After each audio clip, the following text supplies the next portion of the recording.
Kasi nalaman ko na kotse pala ng ex-girlfriend niya yung ginagamit niya. Binigay sa kanya nung anniversary nila. Tapos lumipat lang ng lugar yung girl pagkahiwalay nila. Pero nito lang, nalaman ko na hinahatid sundo niya na yung ex-girlfriend niya. Bumalik pala dito yung babae at nagpapahatid sundo kay boyfriend ko. Wala naman daw magawa si boyfriend ko kasi binigay nga sa kanya yung kotse pero nakapangalan pa rin doon sa babae. Nagfi-field work kasi si boyfriend. Iba't ibang lugar yung pinupuntahan. Kaya kailangan niya talaga ng kotse sa araw-araw. Pati nga ako, nakikigamit din doon sa sasakyan. Pero kasi DJ Lenz, nandun yung pag-iisip ko. Ano kayang ginagawa nila kapag silang dalawa lang doon sa loob? Baka naman mamaya, dinadahilan lang nung babae yung kotse para lang magkita silang dalawa. Para lang makasama niya yung boyfriend ko. Ang sabi ni BF, umuo na lang daw ako. Wala naman daw siyang magagawa sa setup nila. At magtiwala lang daw ako sa kanya.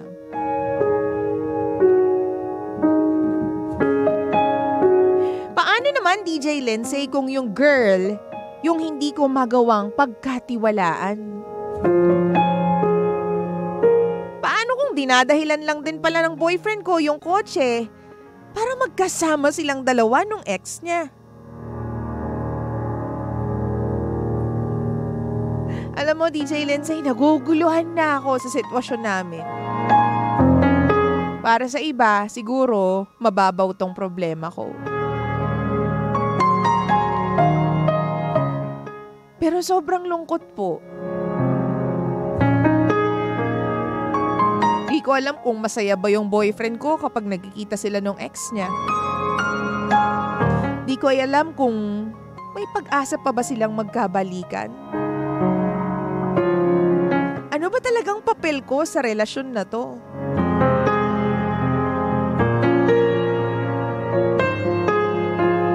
Please naman, DJ Lindsay, tulungan niyo po ako. Muli, ako si Gia. At ito ang lihim ng aking liham.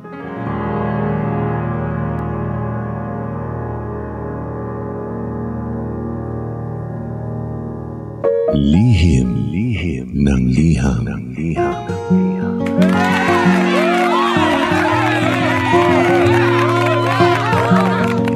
Hi, Pangga! Oras natin sa buong kapuluan. 15 Kim Boys! Makaraan po ang alas 9 ng umaga, 9:15 on the clock. Ito pa rin po ang istasyon na same, pero iba! Pangga, we are number 1, 06.7 Energy FM. Pangga, huwag mo sabihin radyo. Sabihin mo, Energy!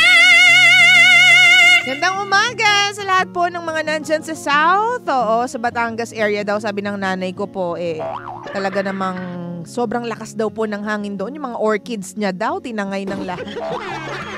Hindi ako nagbibiro, sabi ng nanay ko, ngayon lang daw nangyari yung mga tanim niya, mga halaman, mga bulaklak, yung mga nakadikit sa mga mga pader-pader na orchids, ganyan. Ay, naku, wala na daw natira. Natanggal daw, nabuwal daw lahat. Wow! My goodness. So, ipagdasal po natin na sana ganyan lang. Oo, wala nang mas lalala pa, no? And mag-ingat po yung mga nandyan sa mga affected areas po. Lalong-lalo na sa Isabela and Bicol region. Ngayon daw, nasa Cordillera area na po si Bagyong Christine. So mag-ingat po kayong lahat dyan. Again, lagi po kayong maging handa, no? Kasi hindi naman kabawasan sa pagkatao natin kung magiging handa po tayo. Mahal ko Panggako baby ko, ano? But anyways, this is Lihim ng Liham. Mahal ko Panggako baby ko. Makakasama mo ako all the way till 11 in the morning. Meron kang message para kay Gia. Si Gia na talaga namang hindi na alam kung anong gagawin niya. Nakikisakay siya dun sa kotse na binili nung ex nung boyfriend niya. At ngayon, nalaman niya na yung ex ng kanyang boyfriend, nakikipagkita pa sa kanyang jowa. Tas nagpapahatid sundo pa. At yung boyfriend naman wala din daw magawa dahil nakapangalan pa kay Girl Lalo yung sasakyan. Ano bang dapat natin gawin dito, mahal ko? Lihim ng liham. Paano mo kakausapin yung jowa mo about this? Kakausapin mo ba? Makikipag-break ka ba? O talagang i-enjoyin mo yung sasakyan? Bibili ka ba ng sasakyan? Anong kailangan niyang gawin? Let us know. Anong opinion mo dito? Mahal ko, yung message mo ako. Puntahan mo ako sa Facebook. Facebook.com/EnergyFM1067. Hello muna kay Cristel, kay Arch, kay Rowena, kay Rosie. Hello, magandang umaga po sa inyong lahat. Ay, basa po tayo ng mga messages natin over Facebook and sa ating inbox natin sa Facebook, ha. Basahin po natin yung mga pangga natin na nagbibigay po ng comments regarding the story. Parang affected na affected kayo, Sabi ni V, easy lang ang sagot dyan. Either bilihan mo ng bagong kotse ang boyfriend mo or makipag-break ka na. Nung nalaman mo na gano'n na yung nangyayari, dapat nakipaghiwalay ka na Ikaw lang ang hadlang sa kanilang dalawa para magkabalikan sila. Uy, grabe naman. Ang sakit nun.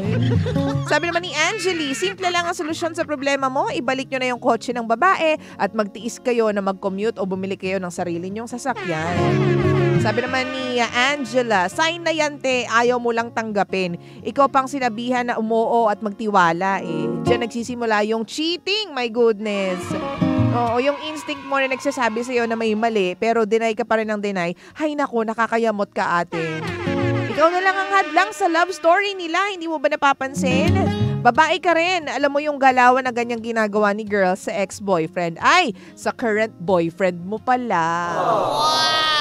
Sabi naman ni Mina, in the first place, alam mo na siya yung ex at sa kanya yung kotse and pinili mo rin na makisakay sa kotse ni ex. Wala bang pamasahe? Kaya ka rin ginaganyan dahil pinapabayaan mo. Nakaraw bang pamasahe? Okay Wait, 8. May 8 pa ba ngayon na pamasahe? Magkano na ba ang standard fare? Kita nyo, hindi nyo rin alam. Hindi nyo rin alam. Oo. Sabi naman ni Princess, nakakapagod magbigay ng advice. Kaya naman po, DJ Lindsay, susuportahan ko na lang po yung breakup nilang dalawa. Ikaw na yung hadlang para magkabalikan sila, sender. Sana nararamdaman mo yun. Sabi naman ni Maricel, hatid sundo. Asawa ko nga, hindi mabanggit pangalan ng ex niya. Yan, hatid sundo pa, aba. Walang puro puso dapat. Sayang ang nasa bungo mo at...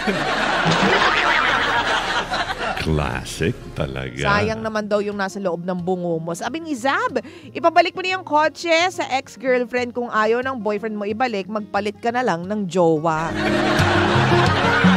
Sabi ni Annalyn, dear sender, hanap ka na lang ng iba, yung may coaching nakapangalan sa kanya para ikaw lang ang magkakagamit at hindi kayong dalawa ng jowa mo. Wow! Sabi ni Ate Rosie, 13 pesos na po ang minimum fare. Taray. 13 pesos. So sabi din ni RJ Kim, 13 pesos. So taray natin dyan. Naalala ko nung huli akong sumakay sa jeep, 8. 13, very good. Mahal Nung nagsisimula pa lang ako, nung elementary ako, lakas-lakasan na yung loob ko noon Diyan ako papunta sa Menjola kasi La Consolacion. Diyan ako nag-elementary. Hello po sa mga taga La Consolacion College, Manila. Wow! Galing sa amin, parang 4 lang yan. 4! Hoy! 4 nga. Akala nyo nagbibiro ako. Okay Sabi naman dito sa ating Facebook Live, hello po sa inyo dyan si Melo. Lindsay, wala po kayong signal sa online radio. Pasuyo naman po, please. Nautusan pa ako. Mamaya paayos natin yan, ha, baby girl. Sabi ni ni RJ Kim, if the relationship doesn't give you peace, leave. Wow! Oh, sabi naman po dito ng mga pangga natin na Gina G.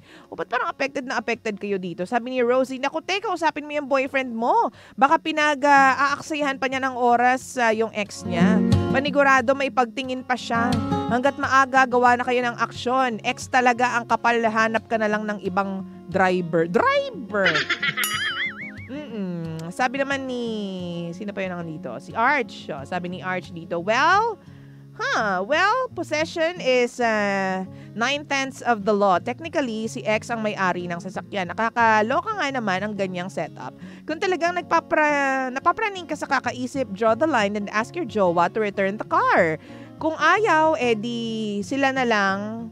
Wait lang ha, Arch wait lang. Sila na lang mag-carpool. Hanap ka na lang ng ibang carpool partner. Tara! Bigyan mo pa ng idea, ha? Diba? Baka talaga. Sabi naman ni Crisel, para sa peace of mind mo, sender, hiwalayan mo na yan. Huwag ka nang mag-stick dyan. Wow! Pero alam mo, kung ako naman yung tatanungin mo dyan. And by the way, thank you very much lahat po ng mga nag-comment sa atin dito po sa ating story ngayon. Lihim ng liham. Alam mo, simple lang yan. Kung gugustuhin ng jowa mo na ibalik yung sasakyan, ibabalik niya yan. Di ba mga lalaking may pride? May mga lalaking ma-pride kapag hindi na sila mag-on, ibabalik na lahat-lahat. Pero kasi sabi nga nila, iba din ang sasakyan. Kasi baka mamaya ang bumili lang, kapangalan lang kay jowa, pero lahat ng mga, alam mo yon, mga pag-customize, ganyan, si jowa na ang nagpagawa. Wow! Nagme-maintain na si lalaki, kaya ang hirap ng ibalik doon sa jowa. Pero alam mo, kung gugustuhin yan, nung jowa mo, nung boyfriend mo na ibalik yung sasakyan, carry lang. Gagawin niya yon. Ang kaso, hindi. Sana magkaroon siya ng enough balls, di ba? Hindi kasi enough yung meron siya ngayon. 'Di ba? Para magkaroon ng lakas ng loob, no? Para ibalik yung sasakyan, lalo na hindi naman pala nakapangalan sa kanya. Wow! If it's really destroying yung peace ng relationship ninyo, I would give up. Yung sasakyan, kung ako yun, ito na sasakyan mo, wag mo lang kaming guluhin. Gulo mo eh. So, ang dali-dali niyan. Kung walang driver yung ex ng jowa mo, di yun nga, magpa-drive sa iba. Ibalik mo yung sasakyan, magpa-drive siya sa iba. Baka naman kasi meron ngang something. May something pa silang mag-ex. Ang tanong, gaano ba sila katagal naging mag-on? Wow! Kasi baka mamaya 15 years silang mag-on, be. Nako, sinasabi ko sa'yo, masakit talaga sa ulo yan. Baka mamaya 15 years sila. Ay, nako, paktay ka diha, dahil. Ibang-iba talaga. Mahihirapan ka talaga dyan. Para kasi bigyan ng sasakyan yung jowa. Ang yaman ng babae, Dami-dami ng paraan. Number 1, yun nga, ipabalik mo yung sasakyan doon sa jowa. Number 2, ano pa? Magsumikap kayong dalawa at bumili kayo ng sarili ninyong sasakyan kahit second hand lang. Hindi yung umaasa kayo dyan sa sasakyan na yan. Di ba tuwing sumasakay ka doon, parang sinisilaban yung puwit mo dyan? Kasi nga hindi naman sa'yo, sa ex, di syempre tayo mga babae, may mga pride din tayo, di ba? Paano mo nakakaya yan, bakla? Lalo na kung hindi, di ba? Parang kung ako yan, parang sinisilaban ako dyan sa loob tuwing dyan ako nakasakay. Paano mo naaatim? No? Di ba at the back of your head, iniisip mo na may posibilidad pang magkabalikan sila. So baka mamaya magkabalikan dahil lang sa nakikisakay ka rin dyan at hindi ninyo binabalik yung sasakyan. Di ba?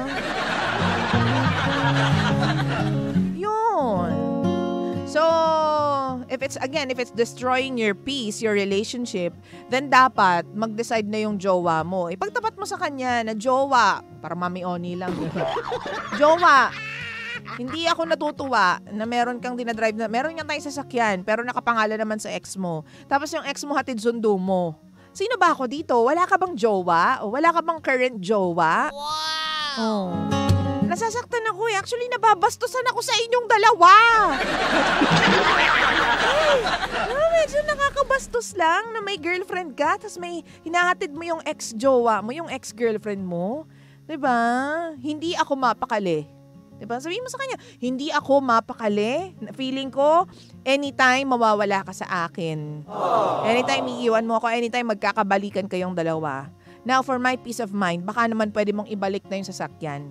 Gagawa tayo ng paraan para makabili tayo ng sasakyan, pagtutulungan natin, but please, ibalik mo na yung sasakyan na yan. Wow! Oo, tiisin ninyo kahit wala kayong sasakyan, mag-commute kayo. Gagawa ng paraan yan, lalaki yan eh. Diba? Mga lalaki, madaling gumawa ng paraan at magaling gumawa ng paraan kung gugustuhin nila. Wow! Di ba yung, ano ba naman yung sumakay ka muna sa kalabaw? Water lily, ganyan. Kaya! Charot. Oo, hello sa lahat po ng mga nagbibigay pa rin ng comments nila. So, yun lang para sa akin. Or, kung hindi mo kayang gawin yung mga yon, then kainin mo yung pride mo, sumakay ka sa sasakyan na yan, kahit alam mo na sumasakay din dyan at tinahatid sundo din ng boyfriend mo yung ex niya. Oo. Sabi dito ni Rods, bilhan mo kasi ng motor. Kung gugustuhin ninyo, di ba Rods, maraming paraan. Maraming paraan. Para lang hindi na ma-shake yung peace ng relationship ninyong dalawa. Diba? Kasi ang hirap niyan pag di mo kasama yung jowa mo, anong iniisip mo, baka hinatid, sinundo na naman yung, diba? Wala bang ibang jowa yung ex ng jowa mo? Yaan mo na. Oh, kausapin mo yung jowa mo, yung boyfriend mo. I love you, pero I can't stand this anymore. Ganun, may Englishin mo para, diba? Ako, 9:28 on the clock. Mahal ko pangga ako, baby ko. But let me just remind you na yan ay isa lamang sa mga, alam mo yun, rocky roads that you guys have to take bilang in a relationship, bilang lovers. Marami pang dadaan na mga problema. Pero dapat kayanin ninyong dalawa kung nagmamahalan talaga kayo. I recall when you said that you would never leave me.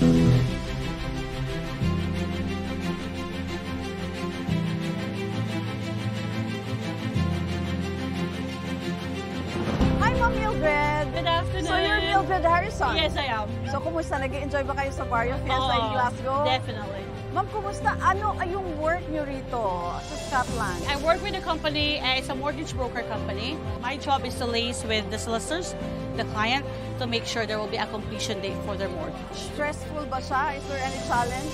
Oh, definitely there is, because every case is different. So there are straightforward ones that can complete in a week's time. There's also a stressful one that can take months to complete. Excited ako, Ma'am Mildred, kasi nabalitaan ko lahat ng produkto namin from Capsule Coffee and Tea. You have tried it for so many years, Yes, right? I do. Bakit MX3? Wherever you go, if you meet Filipino, they always say mangosteen is good for you. Yes. So why not take MX3? It's mangosteen product. And then I just feel, I don't know why, I feel happy if I take MX3. Woman's problem. I always say that, look, I've got MX3 tea here. I can give it to you. There's no specific reason, but I do like MX3. Even if I'm in the Philippines, the first thing I do is go to a shop. Okay, I'm getting MX3. MX3, dito ako bilhin.